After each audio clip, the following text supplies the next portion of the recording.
Praise the lord. ದೇವರ ನಾಮಕ್ಕೆ ಸ್ತೋತ್ರ ಉಂಟಾಗಲ್ಪಡಲಿ. ಪ್ರೀತಿಯುಳ್ಳ ದೇವಜನರೇ, ಯೇಸು ಕ್ರಿಸ್ತನ ಹೆಸರಿನಲ್ಲಿ ನಾನು ನಿಮ್ಮನ್ನು ವಂದಿಸುತ್ತೇನೆ. ಕೀರ್ತನೆಗಳು 149ನೇ ಅಧ್ಯಾಯ 2ನೇ ವಚನದಲ್ಲಿ ವಾಕ್ಯ ಈ ರೀತಿಯಾಗಿ ಬರೆಯಲ್ಪಟ್ಟಿದೆ.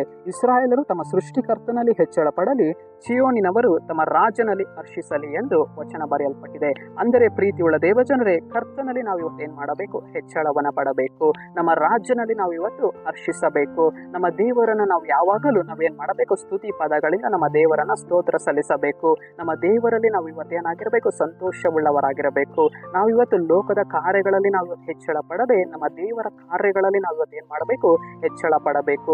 ದೇವರ ವಿಚಾರಗಳಲ್ಲಿ ನಾವು ಇವತ್ತೇನಾಗಿರ್ಬೇಕು? ಸಮೃದ್ಧಿ ಉಳ್ಳವರಾಗಿರಬೇಕು. ಪ್ರೀತಿಯುಳ್ಳ ದೇವಜನರೇ, ನಾವು ಇವತ್ತು ಲೋಕದ ಕಾರ್ಯಗಳಲ್ಲಿ ನಾವು ಹೆಚ್ಚಳ ಪಡುವಾಗ ಅದು ಏನಾಗುವಂತದ್ದಾಗಿ ನಷ್ಟಪಟ್ಟು ಹೋಗುವಂತದ್ದಾಗಿದೆ. ಅದು ನುಸಿ ಹಿಡಿದು ಕಿಲುಗು ಹತ್ತಿ ಹೊರಟು ಹೋಗುವಂತದ್ದಾಗಿದೆ.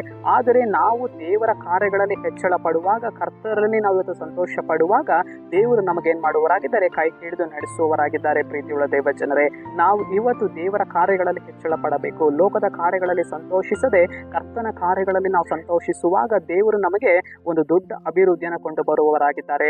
ನಾವು ಇವತ್ತು ಪರಲೋಕ ರಾಜ್ಯದ ಕಾರ್ಯಗಳಲ್ಲಿ ನಾವು ಇವತ್ತು ಏನಾಗಬೇಕು? ಅಭಿವೃದ್ಧಿಯನ್ನು ಹೊಂದಿಕೊಳ್ಳಬೇಕು.